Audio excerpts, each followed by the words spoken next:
hormanglar. Ichki devorlar уже tayyor. O'rtadagi bu yoq tomoni ham esinglarda bo'lsa bu zina ko'tarilib keladi mana shunaqasiga. Mana bu yoqdan ikkiga bo'linadi kottejimiz. Bu nargisin devor. Bu devor ham tayyor. Mana bu yoqda hojatxona va vannani devori chiqib kelgandan keyin yana bitta eshikni proyomi devor bo'ladi, xudo xolasa.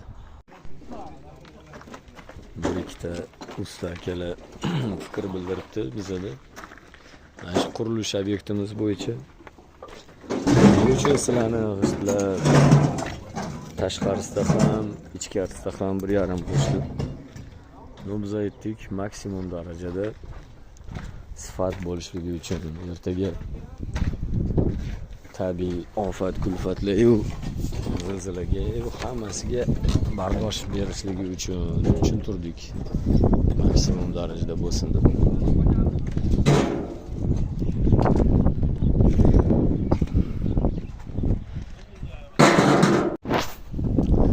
Biz ikkinchi qavatni devorni ustida turibmiz.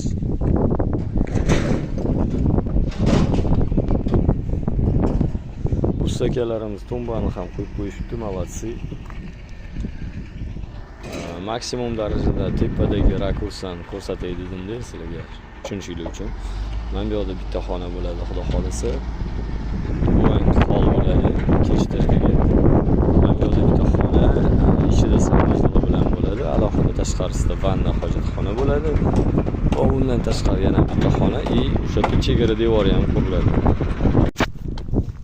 Bu tomondagi obyektimizda monolitlar qolibdi, quyilmagan.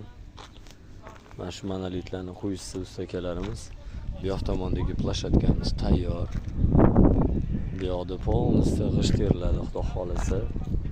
O'sha g'ishtlar ham olib kelingan, tayyor. Bu listnichный proyomimiz edi. Pastda g'ishtlarimiz tayyor. Xuddi shunaqa uy qidirgan, sifatli uy qidirgan yaqinligiga jo'natib qo'yasizlar. Keyin kommentariyada savolinglar bo'lsa yozib qo'yasizlar. Like bosish esingizdan chiqmasin. Bizlarni har kuni kuzatib turganlarga rahmat. Anvar akamizga, Javlonga, Dostonga, yana bir ikkita muxlislarimizga, Bobur akamizga charchamanglar, salomat bo'linglar.